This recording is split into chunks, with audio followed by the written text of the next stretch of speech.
ধরুন আপনি কারোর জন্য মন থেকে একটা ছবি আঁকলেন, রাত জেগে তার জন্য কাজ করলেন, মনে মনে ভাবলেন সে খুশি হবে, আপনাকে আলাদা চোখে দেখবে।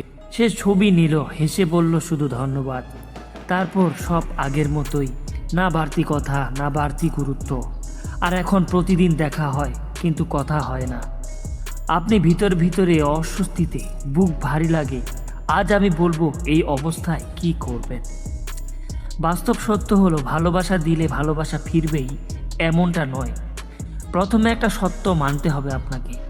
ভালোবাসা, যত্ন, উপহার এগুলো দিলে সামনের মানুষ আপনাকে ভালোবাসতেই হবে এমন কোনো নিয়ম পৃথিবীতে নেই। একটা উদাহরণ দেই। একজন ছেলে যদি এক মেয়েকে বাস স্ট্যান্ডে নামিয়ে দেয়, ছাতা ধরে, ব্যাগ ধরে খোঁজ নেয়, মেয়েটা ভদ্র, সে ধন্যবাদ দেয়, কিন্তু তার মন অন্য কারো দিকে। ছেলেটা ভাবে আমি এত করছি, সে বুঝবে, কিন্তু মন জোর করে ঘোরানো যায় না। এর অর্থ ভদ্রতা নট ইকুয়াল ভালোবাসা। এই সময়ে মানুষ সবচেয়ে বড় যে ভুলগুলো করে থাকে। কষ্ট পেলে মানুষ তিনটা কাজ করে: 1. আরও বেশি করে সামনে পড়তে চায়। 2. আবার কথা শুরু করতে চায়। 3. নিজের কষ্টগুলোকে তাকে দেখাতে চায়। ধরুন ছেলেটা বলছে আমি তোমার জন্য এত করলাম, তুমি আমাকে এভাবে রাখলে। এতে কি হয় জানেন? সামনের মানুষ আরও অস্বস্তি বোধ করে আর দূরে সরে যায়। কারণ কষ্ট দেখালে সম্মান বাড়ে না, উল্টো কমে যায়। এখন আপনার কি করা উচিত, এই বিষয়টা ধাপে ধাপে বলছি, শুনুন। ধাপ নাম্বার 1, নিজের সম্মান আগে ঠিক করুন। নিজেকে বলবেন আমি মন থেকে দিয়েছি, ভিক্ষা করিনি।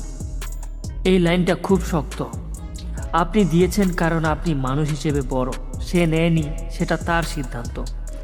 ধাপ 2, প্রতিদিন দেখা হলে কিভাবে আচরণ করবেন। এটা খুব বাস্তব সমস্যা। একই ক্লাস, একই অফিস, একই টিউশন, একই এলাকা, দেখা তো হবেই। কি করবেন? স্বাভাবিক থাকবেন। চোখে চোখ পড়লে হালকা মাথা নাড়াবেন, জোর করে কথা না, হঠাৎ ঘুরে পালাবেন না। উদাহরণ, ধরুন করিডোরে দেখা হলো, আপনি থেমে একওয়ার্ড না হয়ে স্বাভাবিক গতিতে চলে গেলেন, অর্থাৎ বিচলিত হলেন না। এই আচরণ বলে আমি সামলে নিয়েছি। ধাপ নাম্বার 3, মনে মনে ছেড়ে দেওয়ার অনুশীলন। পেন্টিং, গিফট, এফোর্ট এগুলোকে মনে মনে ছেড়ে দিতে হবে। একটা খোলামেলা উদাহরণ, আপনি কারো জন্মদিনে দামি কলম একটা উপহার দিলেন, সে ব্যবহার করছে কিন্তু আপনাকে জীবনে রাখেনি।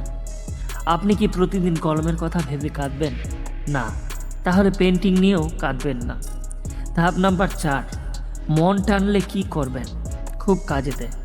তার কথা মনে পড়লে সাথে সাথে উঠে দাঁড়ান, পানি খান, 20টা পুশ আপ করুন, কারোর সাথে কথা বলুন, বাইরে হাঁটাহাঁটি করুন। মনকে বসে থাকতে দেবেন না, নাহলে স্মৃতিগুলো কামড়ে ধরবে। ধাপ নাম্বার 5, বাস্তবতা বোঝার উদাহরণ।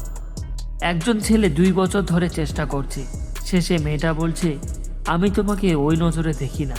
ছেলেটা ভেঙে পড়েছিল। 6 মাস পরে সে নিজের কাজে এত মন দিল, আজ সে সফল। মেয়েটা এখন কথা বলতে চায়, কিন্তু তখন আর দরকার ছিল না।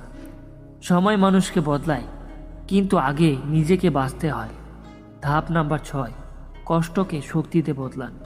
এই কষ্ট নষ্ট করবেন না, ব্যবহার করুন শরীরচর্চা, কাজ, পড়াশোনা, দক্ষতা, টাকা, আত্মসম্মান। প্রমাণ করার জন্য নয়, নিজের জন্য। যে শুধু ধন্যবাদ দেয় কিন্তু সময় দেয় না, সে কৃতজ্ঞ কিন্তু আপনার না। ভালোবাসা বোঝাতে হয় না, অনুভব হয়। যেখানে মূল্য নেই সেখানে দাঁড়িয়ে থাকাও অপমান। মনে রাখবেন, সব অনুভূতি সম্পর্ক হয় না, সব চেষ্টাও সফল হয় না, কিন্তু আত্মসম্মান হারালে কিছুই থাকে না। দূরে আসা কষ্টের, কিন্তু সেখানেই শান্তি।